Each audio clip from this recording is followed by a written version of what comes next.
now? I think I am the captain now. You guys are so on top of it. You are way better than Alexa ever was. I'm going to leave this in here so she can see this. It's perfect. So, Ooh. right. Ooh. All right. Let me share this. Luckily, I was the only one to hear that.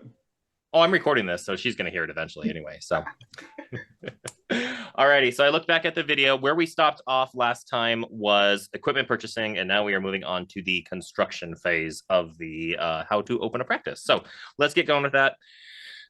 Key thing here, you will, if you guys know me, I don't micromanage my office whatsoever. This is the one time I will say you have to micromanage it and be on top of it, because these contractors, these builders, whatever it may be, they don't necessarily know what where everything should be. Sometimes they've had dental experience, sometimes they've had medical. It kind of just depends. So this is one where really you want to be there almost every single day. Thankfully, my office is 2 miles from my house, so I was able to be here quite often.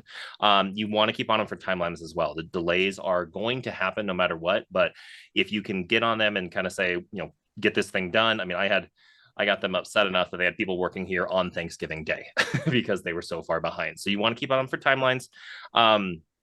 This is where having that equipment specialist is so helpful, the equipment guy, as I called them last time, because they're the ones who are going to be installing whatever you are putting, the microscope, the chair, whatever it is. And the contractor may not necessarily know all the small things. And so by having that equipment specialist there, it makes a huge difference. Okay. One big thing you can do is sit in the operatory with both of them. And so you're going to play doctor, they can play assistant, one person plays patient, and you can literally kind of move things around, because once you bolt it to the floor, and actually that's another recommendation, don't bolt your chair to the floor until you've worked in it for a month, because you may want to change things a little bit. So we were kind of fine tuning it and finally bolted it to the floor about a month after we started, because we actually had shifted slightly where we ended up putting everything. So that's a really nice opportunity. And if you have a good assistant who you trust, bring them in at this time as well. You want to plan for both your IT and electrical at this time, and you really want to future-proof it. So I think we have 10 Ethernet jacks in every room. Why? Because you don't know how many you're going to need. Things might change. You want to plan for extra electrical as well, and you want to make sure you have the amperage for it. The gentle wave and the laser both pull a lot. The light for the microscope pulls a lot. So you want to have, if anything, more outlets than you think you need, because you don't ever know what things are going to be like in the future. So that would be one thing to do there. Why is it not clicking? There we go. Okay. At this point, we get on to marketing, which I know a lot of people think I'm a doctor, I don't have to market. That sounds awful. One of my favorite lines is 3 out of 10 people are in sales. The other 7 out of 10 just don't know it. And that's because no matter what you're doing, you're selling something. Carl is selling his beautiful guns right now, just out and about, looking fantastic. I mean, just look at that. We know what you're selling, buddy. Do you want to take a screenshot now and you can put this on your Tinder profile?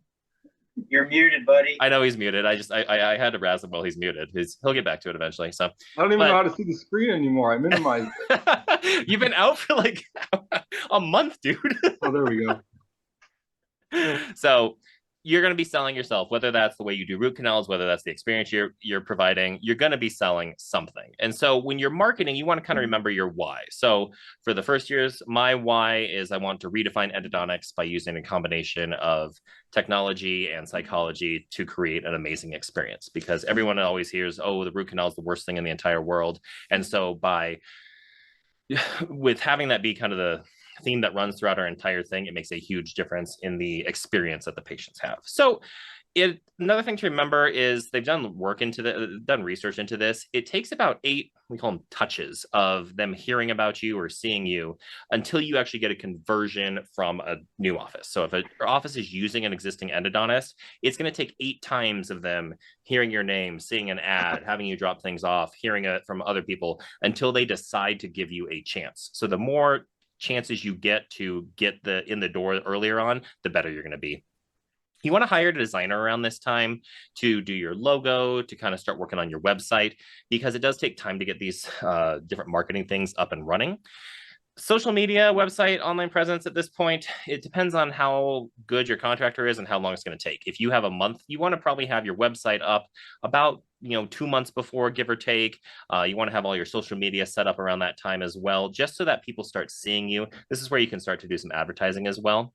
For marketing materials, we're talking things like, I'm sure I have something like, yeah, literally Post-it notes with your logo on it, business cards with your logo on it, just anything that you can slap your logo on, do it. As far as your online marketing, that's going to be your Facebook, Google, Instagram, Yelp. You want to have pages on all of these things. If you like Instagram and use it, awesome. If you don't, that's totally fine as well. But you want to be able to be, people like to look at different, so for example, a lot of older patients are going to use more like a Google Maps type thing to find you, whereas younger people may find you on Instagram. They may find you on Yelp. So you want to have a presence on all of the different platforms, but you don't have to actively post to all of them. It's a great company called Bright Local. I just use them.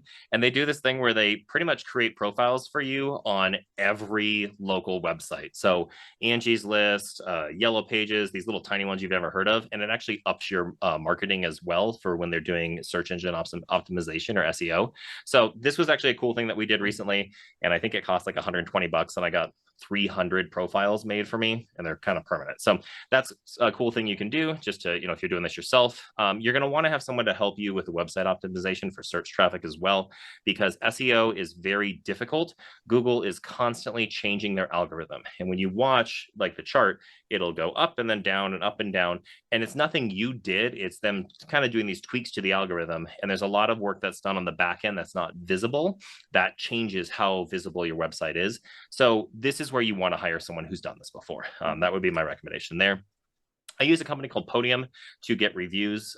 Reviews are king these days. You want to have as many as possible, ideally all 5 stars. And so that way, if you do have a negative review, and they will come no matter how good of a dentist you are, no matter how caring, someone is not going to like what you do. That's just how it works.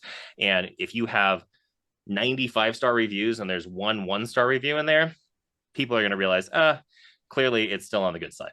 Carl may have 21-star reviews and we got to work on him for that, but I love that you're here, buddy. This is fantastic. This makes me so happy. You want to start early with your online stuff as well. It takes time to build that up. So this is why doing it a few months beforehand would be my recommendation. And then as far as ads, your 2 main ones that you're going to do are Facebook and Google. And Google in our community was pretty expensive. It was just to have a basic presence online was about 500 plus a month. Whereas Facebook has been really, really cheap in Reno. No idea why, but it's way, way, way lower. So kind of you'll want to work with a specialist on that to see where you want to do it. But ads are good to get your name out there as well. And you can kind of target the ads. I mean, it's, a patient's not really going to find you from this. However, if you can tailor your ads to be on dental specific things, a lot of hygienists and assistants are on websites like Instagram looking at dental pages. And if you get your ad on the dental page, then that can actually get your name up to the front of there. So any questions about marketing so far? Cool. In person, always show up with a gift. Doesn't matter where you're going. It can be cookies. It can be a bottle of wine, it can be something, but you want to show up with a gift every single time. If you have children, use them because everybody loves kids. It humanizes you and makes them feel like you're a real person and not just the, root canal machine. Don't steal a child, Carl. That would be bad. That's, yeah. Get your referral pads out early. You want to get those so that, you pretty much the first few weeks when you open your practice from scratch, plan that you may be working in the office for an hour or 2 and then driving around everywhere in town. You want to get those referral pads out. They do take a little bit of time to print sometimes, so that's why I said do them early. You want to get swag. What I use for that is 4 imprint, and I mean literally everything from pens to, I don't know, wine glasses to you can name it. It's actually kind of fun to go on there and see all the crap that you can get your logo on. So that's what I use for most of my stuff. And then base your ideas off the community. So, in Reno, we do a lot of stuff that's outdoorsy. So I have more targeted things for like picnics or going to the lake. Whereas if you were in, say, Napa, you'd probably do something more with wine. If you're in like Louisville, you'd probably do something with bourbon and barbecue. You can kind of play off of the local community and figure out what your community likes and kind of give stuff that they're going to be using multiple times. I tried to meet every dentist individually. The problem is I opened January of 2020. So in-person marketing was a little bit more difficult. However, that's kind of the best idea is to just get out there, introduce yourselves. There's a constant debate on how to do this because some people like to go to lunches. Some people like to just have you drop by. Some people want to meet after work. And you kind of have to be flexible and just meet with them in the way that they prefer the best. This is where lunches with the doctor tends to be my worst marketing strategy by far. Mostly because everybody's rushed. They always show up late. They always have to leave early. So you get like maybe 15 minutes with them. Most of the time, you're just talking about nothing. And there's like 2 minutes at the end where you actually talk about it. I find that lunch and learn with the staff is very useful because most offices are going to need to have some recurring meeting of sorts that they just kind of have on the schedule. And so if you can fill in that slot with how to diagnose or how to what's a root canal, what's new in endo, like just something to go in. You fill their time, you bring in lunch, and you make their lives a lot easier. And then there's always the after work, and this is where I do most of my stuff with the local dental society, as well as just dental friends, taking them out to breweries, restaurants, that sort of thing. And I found those for me have worked a lot better. I know a lot of docs who love doing lunches. I'm not one of those people. So and then in the local community, you want to kind of get your name out there as well. If you have kids who are involved in sports or whatever, throw your name on the back of their jerseys. We've all seen the ortho. Why can't endo do the same thing? I mean, just get it in you want to get your name into people's mouths talking about you, that you exist. Hobbies and sports, things like that. So for example, my wife runs a Girl Scout troop. So one of the marketing things we do every single year is I buy 500 boxes of Girl Scout cookies and we give them out to a bunch of offices in town. And there's cute photos of the, Girl Scouts on there, and I have them write like little thank yous to the offices. So things like that it's just that personal touch that makes a difference. With organized dentistry, I think at least the second years now, I'm heavily involved at both the national and state level with organized dentistry. It is a fantastic way to get out there. You look like a leader to all your referring dentists. You are a leader to your referring dentists, and it is a great way to both meet people who are also wanting to get involved and to kind of change the way that things are going. If you're not happy with how things are going, either with the politics of dentistry or whatever it may be, get involved. That would be my recommendation. Local C events are another way to do that. So I've spoken for the AGD. I've spoken to the local community colleges, the hygiene school, the assisting school. If you have a dental school, you can talk to them as well. You want to just get out there as much as possible, especially in the beginning. That was a lot of marketing. That in itself could be an hour lecture. Do you have any questions on that? You guys am I just doing that well that you guys have no questions whatsoever? I'm so proud of myself, right? All right. When it comes to staffing, this is where things can be a little bit complicated. What I would say is there are a lot of misconceptions about the current generation. So I actually grabbed a couple quotes and see if you guys think this is about that current generation. What really distinguishes this generation from those before is that it's the first generation in American history to live so well and complain so bitterly about it. That sounds like I don't think we have any Gen Zs yet. So let's just say that that's millennials, right? That we're talking about. Actually, that was about Gen X. That was in 1993. Okay, let's try a different one. So a lot of these 35-year-olds are just leaving their parents' nests. They're just now getting married. These are the kind of things our society used to expect from 25-year-olds. That sounds like us, right? I mean, I'm 35 and I have a under 1-year-old, right? So actually that is about the baby boomers. That was in 1984, okay? So let's do one more. Young people are so high-minded because they haven't been humbled and they haven't experienced the force of circumstances. They think they know everything and are always quite sure about it. That definitely is our generation, right? Actually, that was from 4th century BC. So what the point of this is, it's very easy to blame everything on us versus them. And what I will tell you is it's much better to work together. I have a very diverse staff of different ages, and they all bring different things to the table. And it's so important that we kind of work together and realize that it's not a generational thing.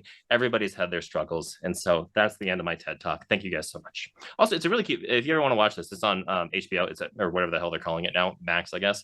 It's a really good little special, just if you have kids. So one thing about team members that I found, or the way that I found that works well with team members is you want to set clear goals so that they know what they need to do. You want to train them and then reward them. And the rewards don't have to just be financially. There's a lot of different ways to do that. This is a the entire hour lecture as well, similar to the one that I gave at TDO if you guys were there a couple of years ago. So I like to use this analogy, and so everybody in the room, let's say you have a salary, and I will double your salary right now.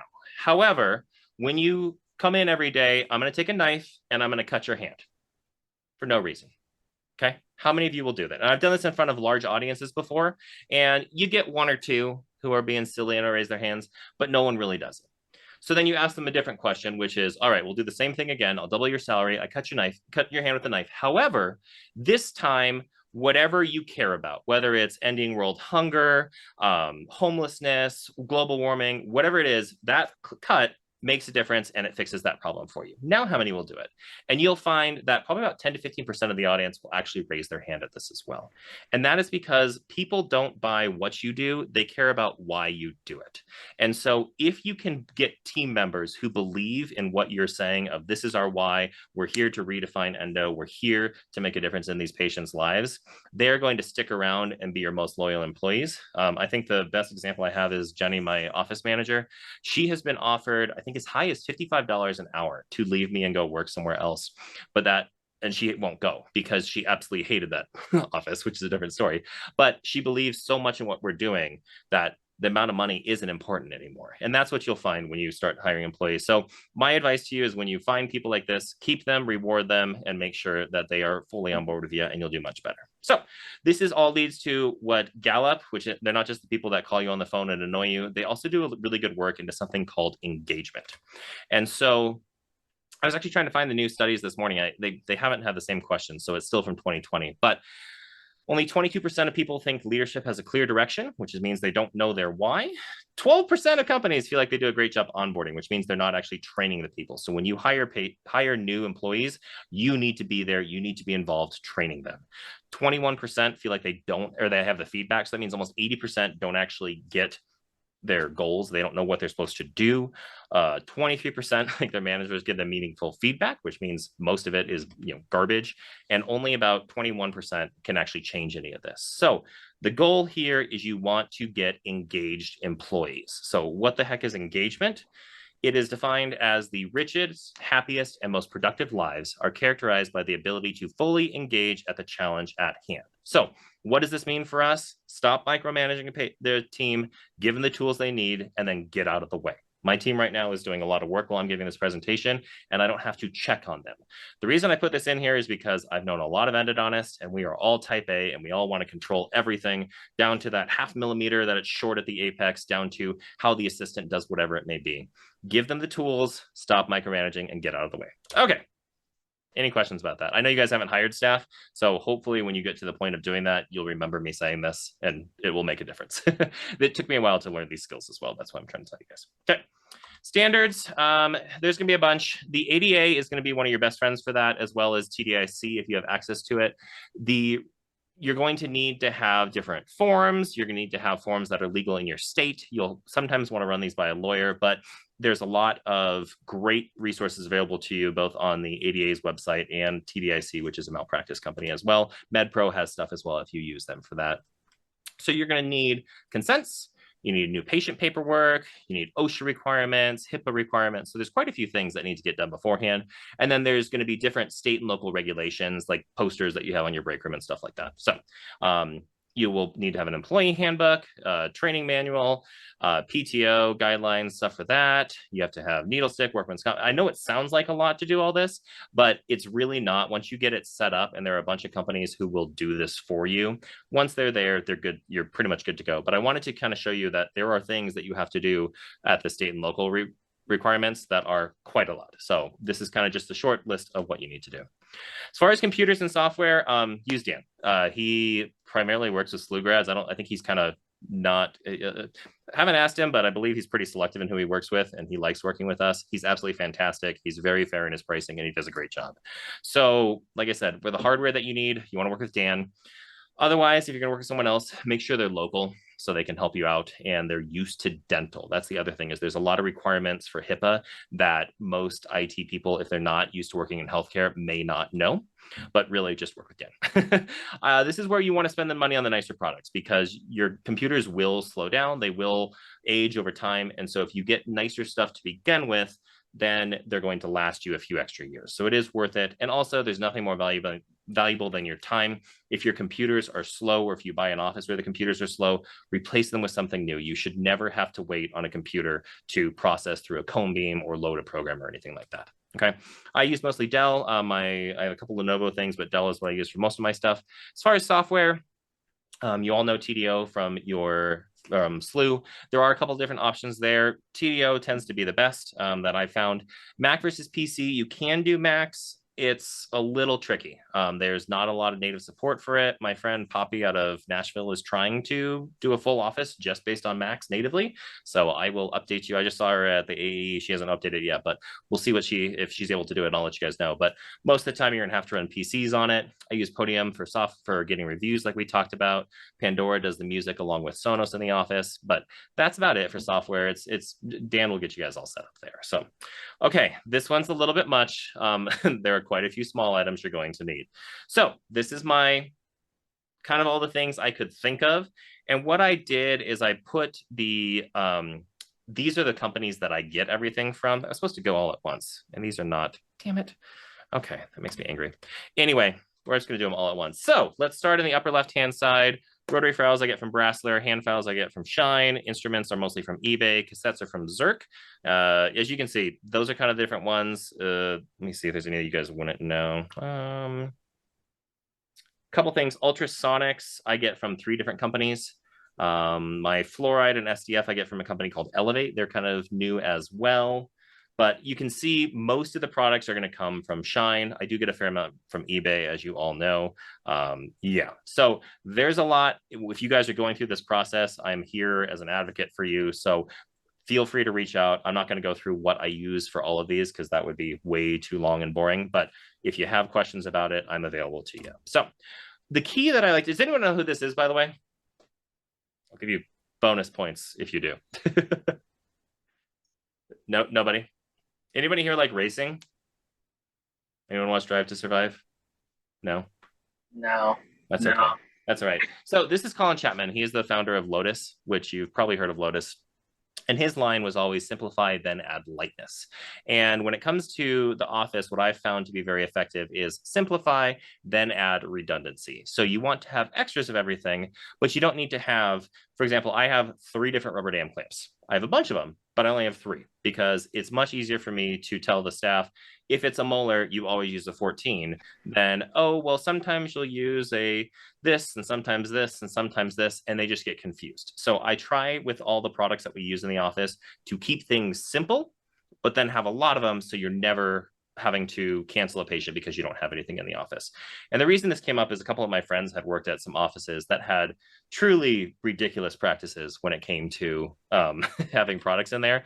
So for example, trays, one of my friends worked at an office where there were 2 endodontists and they both worked at the same time and saw a full schedule, and they had 4 treatment cassettes for the entire office. You can see where this is going to be a problem. It takes a while to sterilize everything. That's pretty much you're kind of shooting yourself in the foot. So the math that I have, because it is expensive to set these things up, but the math that I did on average, let's say even if insurance, you're probably going to get about $12.50 per production per treatment patient. You can get the cost of a cassette and instruments down to about $250. So if you miss out on treating that patient, that's equal to 5 setups. So do not be cheap. You want to be frugal, save money, don't overpay for things, but don't be cheap because it will bite you in the ass. Do not shoot yourself in the foot. So the other thing about that office that I was telling you about, she was telling me they had 1 sterilizer for the entire office. So they could sterilize 1 kit at a time. As you can imagine, she was often waiting around for a dumb treatment cassette. That's not an effective use of her time. So you want to build a redundancy. We have 2 sterilizers here, and I have an agreement with the dentist who is literally right there that I can use his and vice versa if anything goes down, if we somehow lost both.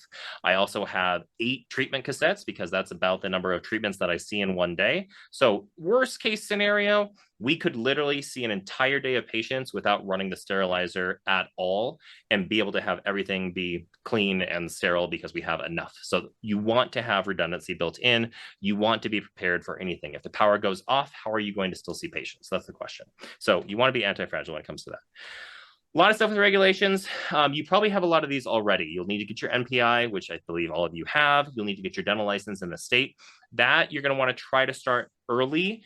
Depending on the state you want to work in, though, sometimes you have to wait until you graduate. So Nevada requires me to have a specialty license. So I could not apply for my license in Nevada until I had my diploma. So it took me a little bit of time to get said license because it took so long. It just depends on each state. So you'll need to look at where you're going and what you need to do.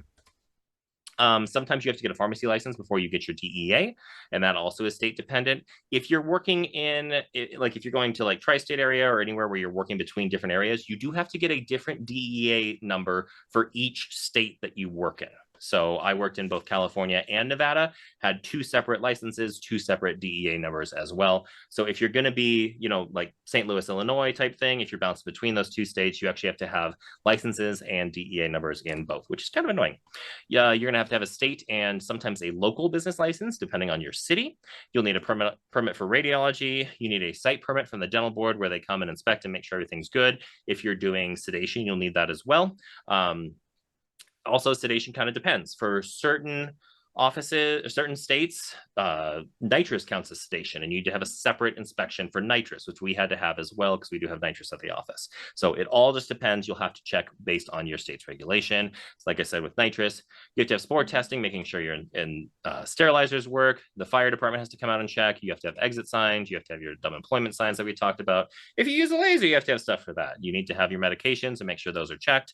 There is a binder back up there that has every single safety data sheet for everything that is in the office. So everything from the hand sanitizer to the composite to the bleach. We have to have a sheet that's in there that checks everything off. I know this seems like a lot, and I'll tell you guys an easy way to do that in just a minute. You have to have a binder for all your OSHA stuff. That's also up there. Everyone has to be CPR trained. You have to have an eye wash station. And then there's the fun taxes stuff. So I know it seems like a lot. This is something that a good office manager will do for you. And if you'd like, I will let you guys borrow Jenny. This is the infamous Jenny, who has set up multiple offices, and I was lucky enough to have her experience when I set up mine as well. So that is going to be your best thing, is find someone who's done this before, ideally. Okay. All right, we've made it. It's time to open up your first day. I hope you guys see more than one patient. I did not. So, okay. This was my total production on the very first day. Made a whopping $443 off of that consult because they didn't need treatment. So then the question becomes, now what? It takes time. That's what I'm going to tell you. There are ways to kind of, work along the way, but let's talk about what I had to put into this practice so you guys get an idea of what is necessary. So the loan we talked about last time, the maximum they were going to give me was $425. I got that through Wells Fargo Practice Finance. I had about $40,000 in savings that we used for working capital to pay the employees, to pay vendors, things like that. I had about $100,000 that I had purchased from moonlighting at events over the years. And the thing to remember is you get to pay yourself back for all of this. So I know that seems like a lot of money to put in of your own, but you get that back from the business. That's the good news there. I split a bunch of costs with the oral surgeon that I shared their location with as well. That was one of the key things that I was able to do. So the construction cost about $350,000. The landlord kicked in $120,000 for their tenant improvements. That is not too bad of a construction cost because we were on a slab. So the concrete work alone was a lot of that. The x-ray stuff is going to be your next heaviest purchase. So I spent about $125,000 on the cone beam, the 2 cocoon x-ray guns that we talked about, and 3 PA sensors. So that is roughly around what you're looking if you're getting something new. The cone beam is the most expensive part by far. That was about $100,000 right there. We spent about $50,000 on sterilization stuff, including the sterilizers, the ultrasonics, the cabinetry, everything like that. And we spent about 10 grand on office furniture. So we were able to cheap out pretty good on that. So it's nice stuff, but it's not super, super expensive. I spent 60 grand on the microscopes. I got both of these used, and they have all the toys, everything you might need. They didn't come with camera adapters, so I did add those after.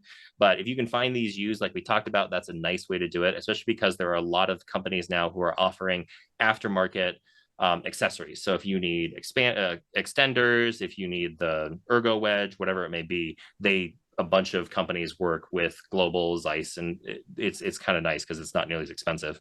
The ASI carts, like we talked about, I bought both of those used as well, and then just added in the upgrades as time came. The cost for Dan's stuff was about $35,000, and that was for 10 of the small boxes that aren't just kind of go on the back. You saw those from the last presentation. The server, time and supplies, and he flew out here and did everything. He's absolutely fantastic. So like I said, Dan's fantastic. I bought a bunch of the monitors for the practice on Black Friday. You can look for Amazon Prime Day. Just kind of as you're starting to go through the practice or go through the process of doing this, start to look for sales that are coming up because you want to get as much of this purchased in ahead of time. The biggest thing by far, though, was that foreclosure option. So between Chris and me, we spent around $10,000 buying stuff from there. And we got probably $100,000 worth of equipment. Just absolutely insane. Just if you are able to find an auction site that has dental stuff, there's a lot of weird things that you can get for a bargain basement price. So that was probably the best one. I think my favorite one out of all of the things that we bought was the Sterilization, the cabinetry, which was all put together. The guy we had a local equipment guy take it down and store it for us. And he was actually the one who installed it in the office a few years before they went out of business. And he said it was a $30,000 purchase for the Sterilization. We got it for $750. So there are ways to open a practice and not have to spend $1 million. That's kind of the point here. I waited on purchasing a few things. So the second camera, we were only really seeing a patient at a time. So I did have both operatories ready to go in case we did get busy, but we were so slow at the beginning. I didn't buy the second camera because that's expensive to get that all set up. I didn't buy the second air handpiece that we talked about on the ASI cart. It's really not that expensive things. I didn't buy any of the nice crap that we're talking on right now. So the light, the big monitor, the nice camera. Like I just worked with my laptop that I had forever and kind of went from there. I also didn't buy new house, new car, anything like that. So I had already bought a house when market was really low here, which was nice in 2016. I bought my second one in 2022. We're selling the first. It's a long story. That's a long story. Same thing with cars. You want to try to hold off. You put your money into your practice because that's where you're investing into yourself. All right. I am still waiting on a GentleWave. I will be purchasing that eventually, but I am putting a lot of money into remodeling that second house right now. So that's where, unfortunately, even though I said invest in the practice, my wife would murder me if she learned that I spent all the money on a GentleWave instead of, cabinets. So, now the question is, how do you pay less for things? Because once you're up and running, it is expensive to have a dental practice, but there are ways to pay less. So first off is use your own labor. Everything here I built. The stuff that came from IKEA, whatever it may be. I have installed a lot of the computers. So learn how to do these things. Go on YouTube. It doesn't take that long. And the other reason you want to do this is because the equipment guy is very expensive. So he charges $180 just to come out here. And sometimes the fixes are super straightforward. For example, I had a cord go out on my electric handpiece that's attached to the ASI cart, and they would have charged me $180 to come out and do it. I popped the top off, realized it literally is just a plug and screw in on 2 ends, and you're good to go. And I saved $180 right there by just doing it myself. So if you're a handsy person who kind of knows how, if you do, projects around the house, learn how to do things at the office because it'll save you a ton of money. Find as many sales as you can. Prime Day, Black Friday, look on Craigslist, look on Facebook Marketplace. You can get a lot of things for cheap that still are really, really nice. Most of my stuff, as you know, came from eBay. The camera we're talking on, this microphone right here, the monitor right here are all eBay purchases that I was able to get pretty much like new for a lot less. Okay. I was able to split costs with the oral surgeon. If you're able to start with a partner, it's a huge savings because we split costs on rent. We split costs on utilities. We split costs on the nitrous. So if you're able to split a lot of these fixed costs, that's going to lower the base amount that you have to make until you start to become profitable. The other thing is I only had one staff member for the first 2 months. We were slow. So she was able to, I forwarded the telephone from here to her cell phone so that she could go out, do marketing. I can go out and do marketing. She can still answer the phone and schedule patients if need be. There are ways that you can, keep your staff costs down, especially at the beginning. And I only had 2 staff members for the first 3 years because we just really weren't busy enough to justify it. We now have 3, actually technically 4. One's leaving tomorrow. So I have a little overstaffed right now, but 3 is going to be kind of your ideal amount. And make sure they're all cross-trained as well, so that if one of them is sick, you can have your front desk be able to help you assisting, and then make sure your assistant's able to get all the right information from the front desk, et cetera, et cetera. So cross-train your staff. That's another big recommendation. I also supplemented a lot of my income from moonlighting. So I didn't pay myself at the Sparks location for the first year. In fact, I took a lot of money out of the business, paying myself back for it. So that's a way you can kind of get off the ground. We had a much slower start because of COVID, but in general, know that it's going to be a tough couple months when you first get up there, but it is so worth it in the end, I promise. Okay. Any questions about that? I know we're kind of buzzing through this thing pretty quickly here, and that was a lot to throw at you. What do you think happened to Carl? I don't know. He's gone. He's got to go do his arm workout. He's skipping leg day. We do know that about Carl. So there he is. Oh my gosh, he has sleeves on. Yeah, I represent my slew polo. Oh, I love it. How far away is your golf course? It's about 10 minutes away. It's very close. Bro, you got to get going. You got to warm up. Your tee time is 1:11. Yeah, my friend's picking me up. He's coming from afar, so we might be a little bit late. So it's going to be on us. All right. Well, you'll be able to watch the rest of the video. I'll catch you guys later. Thanks for having me. Cool, buddy. It's good seeing you. Good seeing you as well. Bye. Bye. All right. So other questions here are insurances. Do you sign up for them? What do you do about insurances? So my favorite line, and I'm not going to take credit for this, but I forgot who said it, is insurance is kind of like a shitty gift card to a restaurant you don't want to go to anyway. And that's pretty much what they do. It's kind of a discount plan. It's not insurance. It's a benefits plan. So that's one of the first things to stop calling it insurance. There are a couple different ways you can do this. You can start fee for service, which if you're going out and you're the only endodontist for 200 miles, start fee for service. Don't do insurance. 100%. You're the only one in town, do it. Most of you are going to be going towards major cities, though, where there are existing competition. And so you're going to have to be contracted with insurances. Does everyone know the difference between being contracted with an insurance and out of network? Yes? No? Kind of. Out of network is that insurance will pay the patient as opposed to the dental office. That's one way to do it. I think I have a slide coming up next that will explain it a little bit better, but that's if you feel free to jump in here, because I don't know how many of you have practiced out in the real world, but this is a big thing that you have to that I had to learn when I got out. So your options are going to depend on your location, how many patients you need to see, and what will happen with the insurance is they're going to make you take a write-off of a lower amount. You want to kind of think of that as a marketing cost, because the insurance companies are now saying, okay, you patient have to come here to do that. You're going to lose about 20 to 50% off your fee for service cash prices, unfortunately. You want to consider the major employers in town. So for example, Tesla is about 20 minutes that way, and they employ 15, 20,000 people in this town, and they all have Delta. So I'm on Delta because I literally see at least one patient a day who works at Tesla or one of their subsidiaries. So kind of got to be on that. You also want to ask surrounding doctors that you want to work with. If you know the area and you're like, oh my gosh, Dr. Smith is absolutely fantastic, I want to work with him or her, go ask them, hey, are you contracted with any insurances? I want to make sure that your patients can come in and see me. That's a great way to do it. And if you are buying a practice that is on a ton of insurances and you want to start cutting them, look at your top 10 and give them a call before you cut that insurance and say, hey, are you sending a lot of patients who are on this? Are you on this plan? Because if they are, they might not be sending as many patients to you after that. Most offices want to keep things simple and work with one specialist.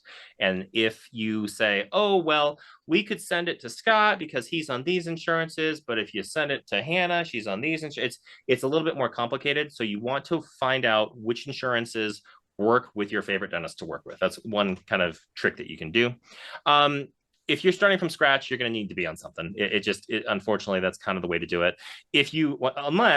Unless you open up in the middle of nowhere. That is the key way to do fee for service. If you are no other endodontist for 200 miles, fee for service. Don't even think about it. Okay, let's talk about to answer your in-network versus out-of-network. So if you are contracted with an insurance, what you are saying in the agreement is, I agree to accept these fees for these codes, and you in turn will send your patients who are, have your insurance company to me preferentially. Okay.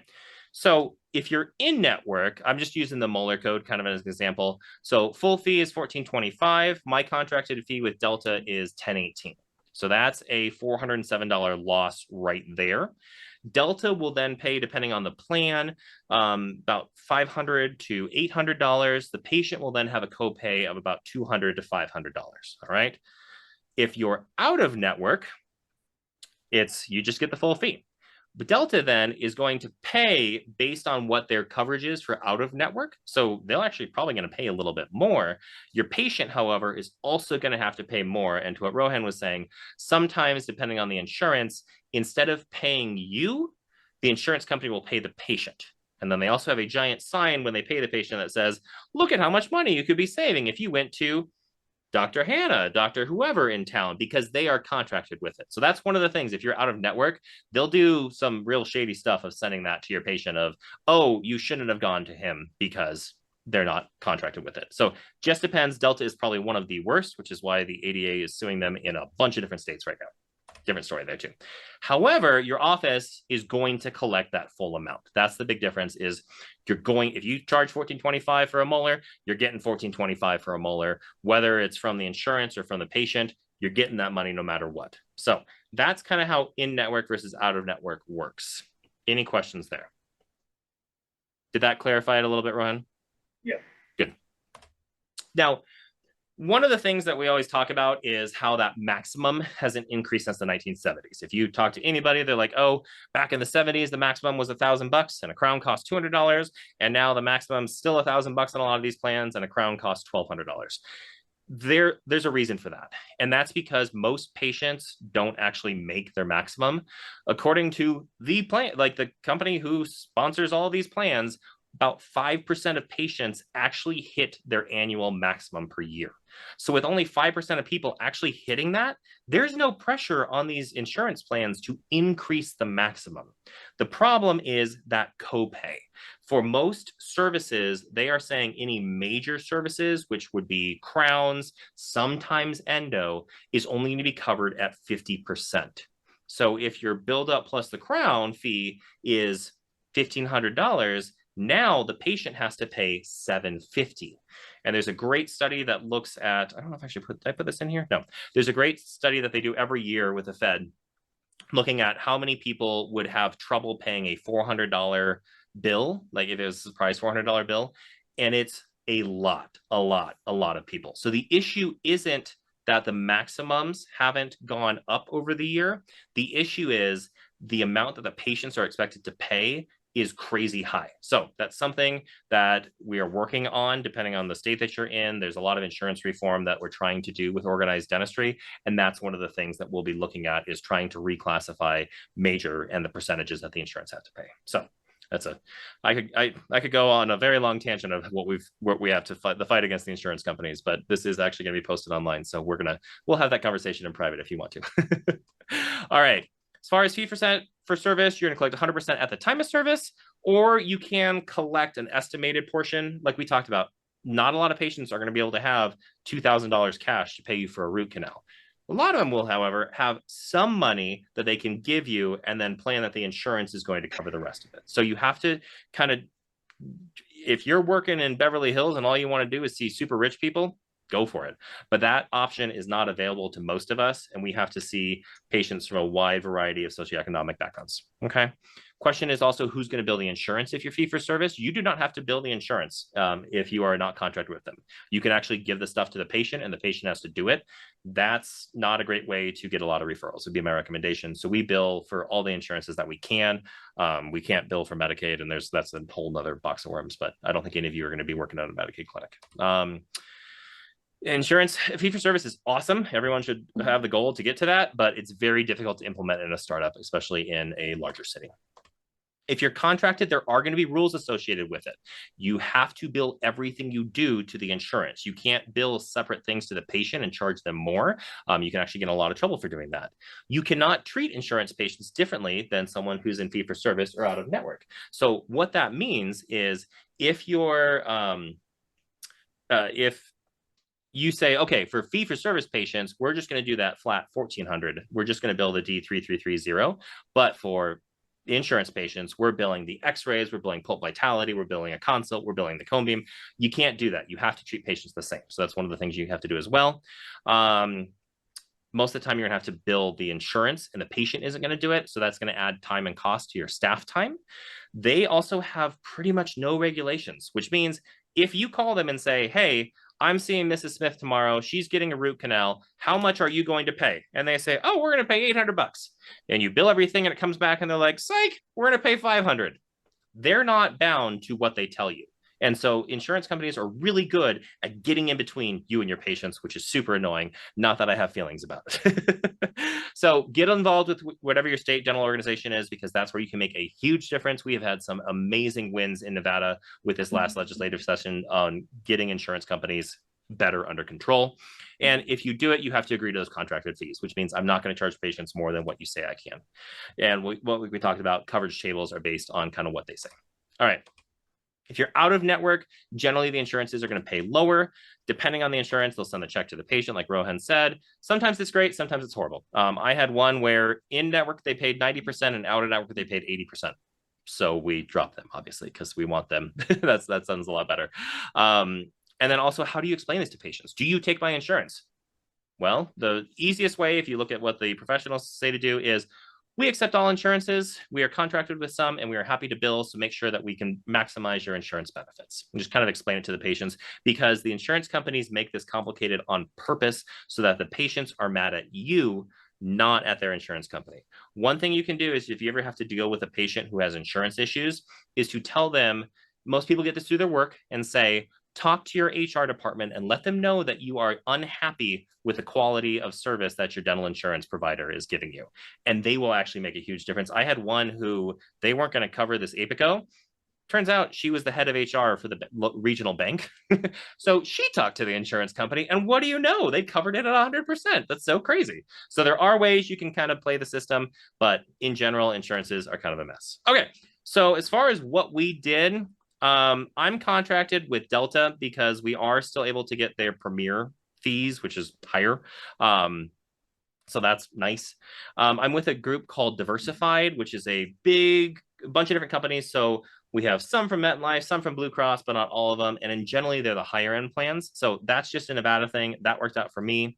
And then we were with MetLife. I dropped them after the pandemic because their amounts were just terrible. As far as the contracts, you can also contract with local societies. So the Native American tribe, they pay my full fee. They're fantastic. I see about a patient a day from them as well. Love working with them. I'm working on getting contracts with the local VA as well to try to get in with them. Sometimes, depending on Medicare plans, or Medicaid plans, sorry, that should say Medicaid. I'll fix that. You can sometimes get them to cover specialty care for kids if no one else is there. So the only Medicaid endo provider in Reno is the endodontist who works with Absolute and Pacific, and he is only here like 1 day a month. So if you need a root canal from them, you're booked out minimum 6 months. And so if patients' parents are calling and saying, hey, my kid's in pain, this isn't okay, I've actually been able to get contracts with some Medicaid ones who will actually pay my fee-for-service prices to help them out. I just saw one earlier this week. So there are ways around the system, but it works pretty well. Okay, we are almost done here. So I will just finish up on what to check daily and kind of how to plan out for the future. The daily reports that we run, I look at collections and production. You want them to be about the same. You want to look at what your collection and productions are. It also is going to depend how that kind of works. You need to check your AR. Does everyone know what AR is? No. Okay, AR is accounts receivable, which is how much money are you owed by your patients. And so for most of us, when we send in an insurance claim, they have technically 45 business days to just open the claim. Most of the time, you're going to get the claim processed in about 3 to 4 weeks. And so you'll see when you look at your accounts receivable that the amount of money that you're owed in that first like 30 days is usually going to be pretty high, because most of that is insurance money that still needs to be paid. Everything after that is either the insurance needs to be resubmitted or the patients owe you money. And this is where you need to stay on top of this. I can do a specific thing on AR if you guys are interested, because it is really important to follow, make sure, people are paying you. We had a problem with the tribe where they owed me like $50,000 or something like that, because they had a new person who was there and she wasn't checking the place where we were. It's a small thing like that, but you need to check it. Ideally, you don't want your total AR, which is the amount that patients and insurance companies owe you, to be more than your production in a month. So if you produce $150,000, ideally your AR shouldn't be above that. Okay, that's kind of your rough rule of thumb. But you want to keep an eye on this, because this is how you check to make sure that your team is collecting your money and also checking with insurances to make sure that it's coming through properly. I usually check my schedule for the next couple of days, make sure that everything looks good. I don't actually do morning huddles anymore, and that is because I have found that I am a distraction to that sort of thing, and it's much better to have the staff meet, and they're the ones who actually go through and say what needs to be done. There are times where I do get involved of, hey, I looked at that x-ray, it's going to be cracked, let's adjust it. But that's why I check it 2 to 3 days out, because if we have the x-ray coming in and we can see that, it's going to be a lot easier to say, oh, move that patient, they're just going to be a consult. So that's really all you need to check. I also like to check a little farther out just to see, okay, how far out are we actually booking? Do I need to add on extra time? That sort of thing. I check my referral reports pretty much every week for who's sending to you. You want to see, there are times people will go on a 2-week vacation and you'll see the referrals just plummet, and you'll have this panic of like, oh God, what did I do? And every time I work together with the oral surgeon, about half of what we talk about is referring dentists, who's sending to you, who's not, who's dropped off, and kind of strategize that sort of thing. So if you have a friend in town who's another specialist, it's really good to work with them on this, because it is a constant battle. The referral relationship, it's kind of like dating 50 people at once. And if you've ever juggled trying to date multiple people at one time, that's difficult enough. So imagine 50. That's real fun. Carl's not here. I can't make fun of him anymore. Damn it. And then the other thing you want to do is some long-term planning. So we usually have like a rough daily goal, a weekly goal, and then we look at monthly and yearly goals. And these don't have to always be financial. I mean, I have a rough daily goal that I want to do just to, they call it the BAM, the bare ass minimum, which is how much money do you need to make in a day to make sure that you don't go under. Make sure you know that number, okay? Our yearly goals are bigger things like, I want to work with X, Y, and Z offices because they're great dentists who do good work and they're currently working with someone else. So how are we going to get in there? I want to increase the referrals from so-and-so. I want to see X number of 5-star reviews. So they don't have to necessarily be financial based. People like doing the financial based goals because they're easy, because numbers are easy. It's the soft stuff that are harder, but when you get those wins, it feels really, really good. You want to kind of focus on your top referrals. The 80-20 rule really does kind of ring true here. About 80% of my referrals come from my top 4 docs. So you want to keep those top 4 docs happy, but you also need to spend some time focusing on the lower ones, figure out who could be sending you more patients, who's dropping off. If someone's retiring, get in there. You want to be the first endodontist that the new dentist who's coming in is meeting. You want to be on the name, and that's where these advertisements and marketing and make it so that everybody in town knows who you are. You also want to reach out to what I call those stretch practices. So that's the prosthodontists in town. That's the fee-for-service aesthetic practices, the ones who are doing a bunch of crowns. We know that about 15% of crowns end up needing a root canal. So find the ones who do a ton of crowns. You're going to be doing a lot more root canals from them. Expansion versus associate, that's up to you guys if you want to bring on somebody else. I don't have enough space here, so unfortunately I can't bring any of you along with me, but there are always goals for that. There are great companies who will help you with that. The only thing I will remind you guys is change is the only constant. So embrace uncertainty. I'm going to be doing things differently next month than I am right now, and certainly what I was doing 2 months ago is different than what I'm doing now. So realize it's always going to change. And with that, thank you. All right. I was hoping to get through this so we didn't have to do yet another meeting. But any questions? Sorry for the first years. I don't know if you guys had a chance to watch the other 2 lectures, but there was a lot that you missed.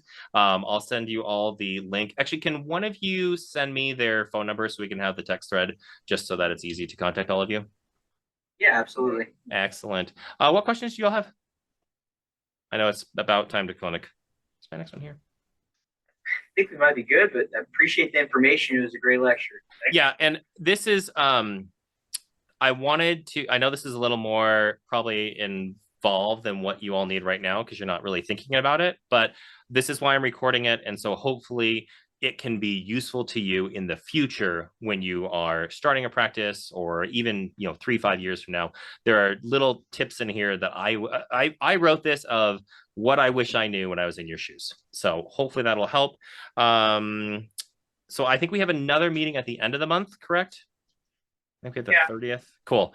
I'm doing whatever you asked me, Sarah. What was the topic? I've already written it. Like 5, maybe.